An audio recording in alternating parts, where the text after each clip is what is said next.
좀 아니, 조사하고 검증하지 않고 IAEA 모든 걸 IAEA한테 떠넘겨놓고 IAEA 우리 왜 하시는 거예요? 우리 전문가들이 참여를 하고 있습니다. IAEA. 김대기 비서실장님께 질의 드리겠습니다. 예. 정부 여당에서는 후쿠시마 오염수 방류와 관련한 문제 제기에 대해서 공포정치다, 괴담이다 이렇게 주장을 하고 있어요. 실장님 어떻게 생각하세요? 괴담이라고 생각하세요? 간단히 답해 주시죠. 누구의 어떤 의견이요? 후쿠시마 오염수 방류에 대한 문제 제기를 하니까 이거 공포정치다, 괴담이다 이렇게 문제 주장을 하고 있어요. 제기도 괴담이라고 보세요, 안 보세요? 그것만 답변을 좀. 괴담으로 볼 수 있는 말도 많이 나왔습니다. 예. 지금 일본 후쿠시마 오염수 방류에 대비해서 전남, 경남, 제주 등에서는 방사능 측정 강화, 수산물 점검 등 대응태세를 강화하여 준비하고 있습니다. 혹시 알고 계십니까? 예, 아니요로 빨리 대답을 해주시죠. 모르십니까? 예, 예. 이 지자체들은 괴담을 믿고 호들갑을 떨고 있는 것인가 봅니다. 실장님 우선 시찰단 명단을 공개를 안 하셨어요? 명단을 공개 안 한 이유가 있습니까? 그 연구원들이 싫어합니까? 다 끝나고는 아마 공개할 것 같습니다. 모든 것을 투명하게 공개한다고 하면서 시찰단의 명단조차 공개 안 하는 것은 정부 스스로 불투명하다는 평가를 자초하는 것이 아닌가 싶은데요. 시찰단의 원자력 전문가가 아닌 환경 전문가도 포함되어 있습니까? 환경 전문가요? 거의 네. 다 원자력 전문가로 알고 다 있습니다. 원자력 전문가입니까? 예, 예. 환경 제가 전문가는 한 정확히는 잘 명도 없습니까? 모르겠네요. 환경 전문가 한 명도 없어요?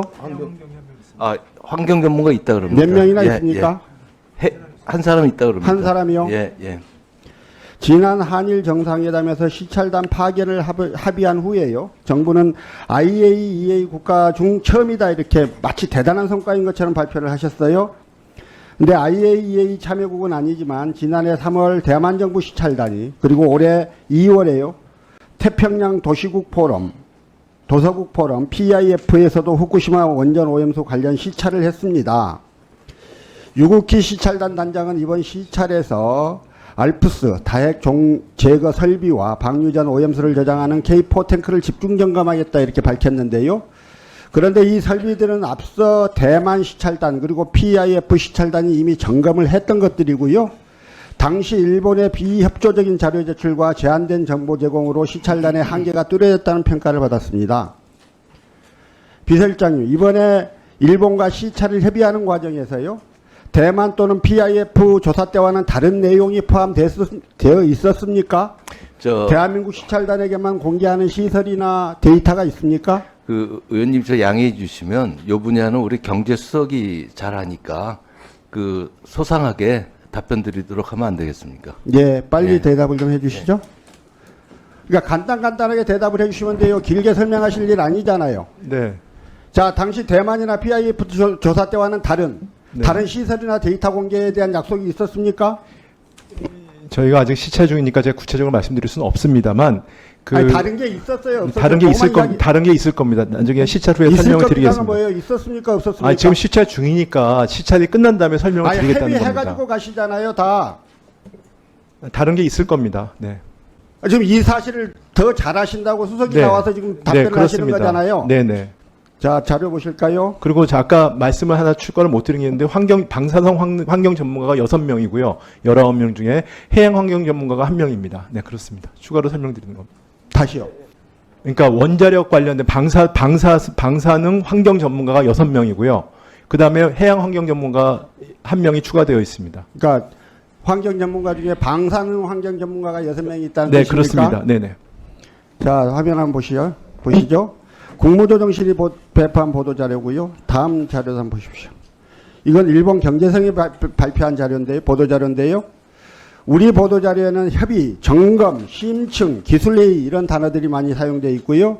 일본은 설명, 사후의 총괄적 회의 뭐 이런 표현들이 주로 있습니다. 우리 정부는 이번 시찰단을 통해 마치 대단한 검증을 할 수 있는 것처럼 말하는데 일본 측은 이번 시찰에 대해 큰 의미를 두고 있지 않은 듯한 어조예요. 이런 우려는 어제 단장의 기자 발표에서도 드러났는데요. 유우키 단장 어제 시찰 하루 만에요. 당초 보려했던 설비를 다 봤다 이렇게 말을 했어요. 그거 아십니까? 네, 알고 있습니다. 예. 시찰단이 머문 시간이 오전 10시부터 오후 7시까지 단 9시간인데요. 단 9시간 만에 오염수 방류 설비를 다 봤다. 이렇게 말을 한 것이에요. 이게 가능합니까? 의원님, 원래 이런 우리 지금 여기 요번에 간 원자력 안전 기술원은 지금 하루만 보는 것이 아니고 21년, 그러니까 2년 전부터 데이터와 이 정보들을 모두 가져가지고 나름대로 분석을 한 곳입니다. 그래서 요번에 간 것은 자기들이 가지고 있는 데이터 중에 더 필요한 게 있으면 원데이터를 요청하고 그다음에 시설들을 눈으로 확인해서 확인하는 거기 때문에 이번에는 하루만 봐도 되는 거였습니까? 네, 그렇기 때문에 원래는 이틀이었는데 4일로 늘려가지고요. 아까 9시간 붙였다고 하셨지만 그 전날 그거에 대한 Q&A를 해가지고 이 전문가들이 이걸 확인할 수 있는 나름대로 충분한 시간을 갖고 요번에 검증을 한다 이런 말씀을 드리는 겁니다. 다 봤다면 나머지는 자료 가지고 와서 한국에서 분석해도 되는 거 아니겠어요? 그건 아마 그 워딩은 본인들이 충분히 오늘 보기로 한 거 다 봤다 이런 말씀으로 이해를 합니다. 다 봤다고 이야기를 했는데 무슨 말씀이세요? 오늘 볼 걸 다 봤다 이렇게 얘기를 한 걸로 저는 이해를 하고 있습니다. 윤석열 대통령이 말입니다. 일본의 후쿠시마 오염수 방류와 관련해서 IAEA의 검증 결과를 수용한다는 입장이에요. 실장님 그렇죠? 실장님? 예. IAEA가 괜찮다고 한다면 그대로 찬성 입장인 거다. 반대하지 않겠다. 이런 입장인 것이지요. 그렇죠. 과학적으로 예. 검증이 된 거죠. 그렇다면 일본이 허가를 받아 오염수 방류를 시작하면 일본 수산물 수입도 재개되는 것이라고 봐도 되는 것입니까? 그거는 별개 문제죠. 오염수를 방류하는데 수산물 수입을 반대하는 것은 앞뒤가 안 맞지 않습니까? 의원님 제가 설명을 드리면 안 될까요? 아니, 실장님 간단히 이야기를 해주시죠. 간단히 제가 이야기를 계속 길게 하세요. 네, 말씀을 드리겠습니다. 오염수 방류할 자, 그럼 이렇게 하시죠. 네. 제가 질문을 할 테니까 좀 모아서 답변을 해주세요. 네, 그렇게 하겠습니다. 어제 일본 농림수산상이요, 한국 정부 시찰단과 관련해서 한국은 후쿠시마, 미야기 등 8개 현, 8개 현의 거의 모든 수산물 수입을 중단하고 있다. 그렇게 이야기하면서 이번 시찰은 처리수 조사가 중심이라고 하지만 그것과 함께 수입 제한 해제도 요청하고 싶다. 이런 이야기를 했습니다. 저기 의원님, 과학적으로 지금 뭐 IA도 못 믿겠다. 이것도 못 믿겠다. 저것도 못 믿겠다. 그러면 해결책이 없잖아요. 왜 우리가 갖고 있는 과학기술 인력들을 아니 우리 저 적극적으로 좀 조사하고 검증하지 않고 IAEA 왜 하시는 거예요? 우리 전문가들이 참여를 하고 있습니다. IAEA. 예. 두 사람이나 참여를 했고 IAEA에서 치료를 받아가지고 미국, 영국, 우리나라가 똑같이 배분해가지고 서로 검증한 다음에 크로스 체크하게 돼 있습니다. 그렇게까지 이제 완벽하게 하고 있으니까 저는 그렇게 믿고 있습니다. 거기서는 소외당하지 않습니까? 예. 우리 저 전부 대한민국 최고의 전문가들입니다. 이 사람들이 당하면 그 다음에 방법 없어요. 저는 이 사람들이 그렇게 엉성하리라 생각 안 합니다. 네. 대한민국 수고하셨습니다. 최고의 원자력 전문가들이. 네, 수고하셨습니다. 조태용 국가안보실장님께 질의하겠습니다. 네. 실장님, 북한의 각근 전술이 뭔지 알고 계십니까?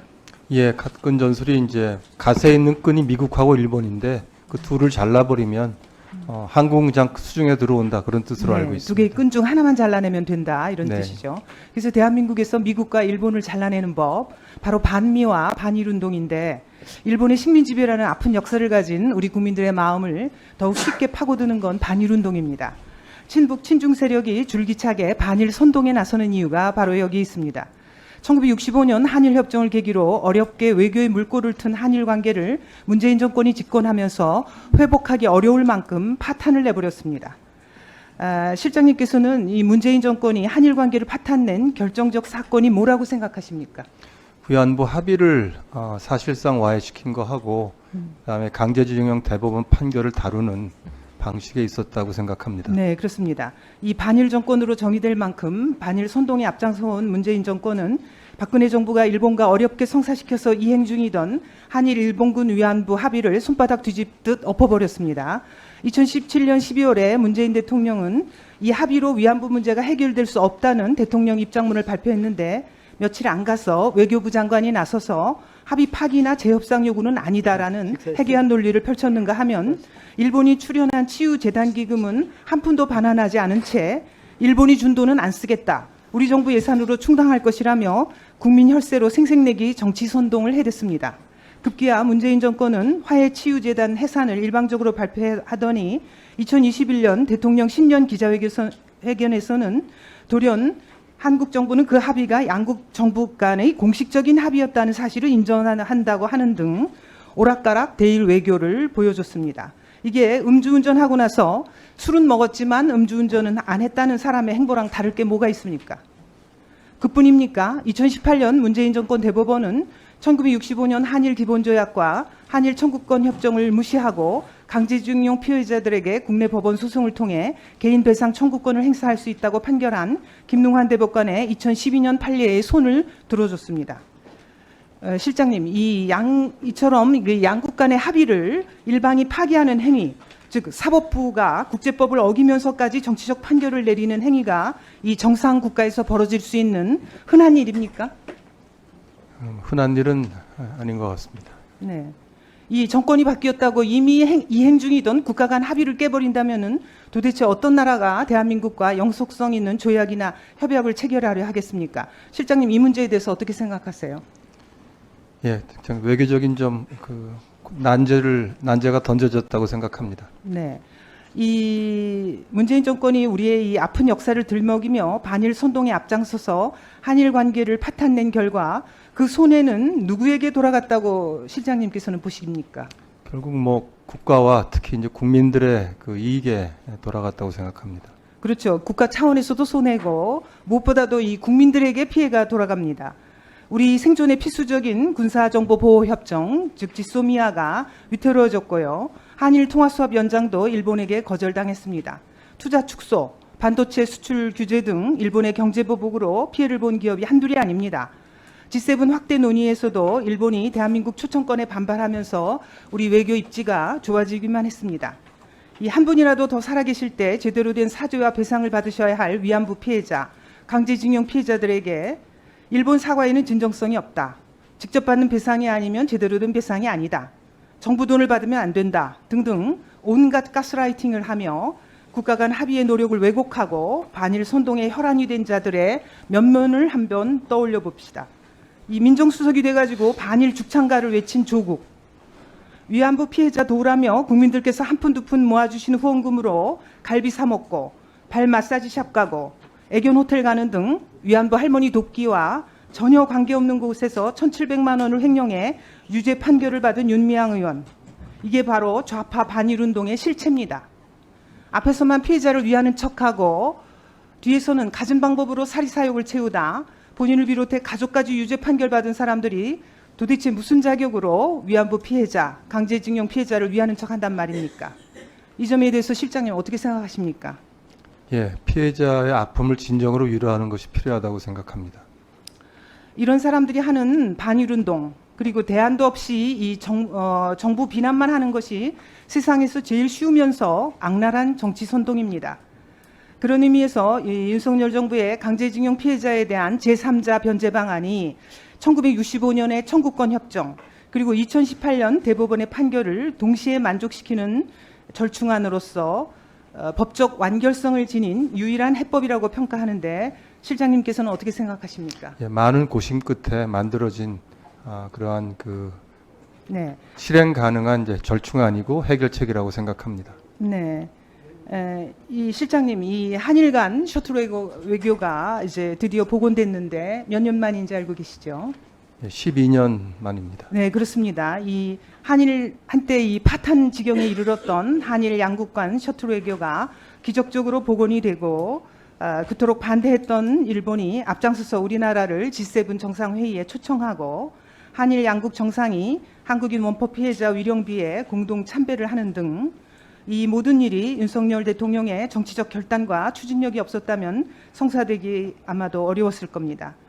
실장님께서는 이 한일 관계 정상화의 의의가 무엇이라고 보십니까? 지금 북핵 위협을 맞이하고 있는 우리 입장에서 우리 안보를 지킬 수 있는 커다란 업그레이드를 할 수가 있고, 또한 막혀있던 한일 간의 경제 협력을 통해서 우리의 국익을 증진시킬 수 있는 기회를 잡았다, 이렇게 생각을 합니다. 네. 이 한일 동맹은 자유민주주의와 시장경제 체제를 공유하는 가치 동맹으로서 이 북핵을 머리 위에 인 채 신냉전 시대를 살아가는 우리 대한민국의 생존을 위해서 반드시 필요한 동맹입니다. 윤석열 정부가 기적적으로 한일 관계를 정상화한 만큼 양국 간의 긴밀한 협력을 통해서 우리 국민들께서 체감할 수 있는 의미 있는 성과를 이끌어내 주시고 한일 양국이 발전적인 미래를 도모할 수 있도록 해주십시오. 이 끝으로 이 안보실장님께서 하실 말씀 있으시면은 덧붙여서 좀 해주십시오. 네, 우리가 맞이하고 있는 외교적인 도전은 사실은 간단한 도전들은 아닙니다만은 우리의 그 후손들의 미래를 위해서 전략적인 사고를 통해서 우리의 국익을 극대화할 수 있는 그런 방향을 잡아나가고 그런 것들이 초당적인 지지를 받을 수 있다면 최상일 것이라고 생각하고 있습니다. 예, 수고하셨습니다.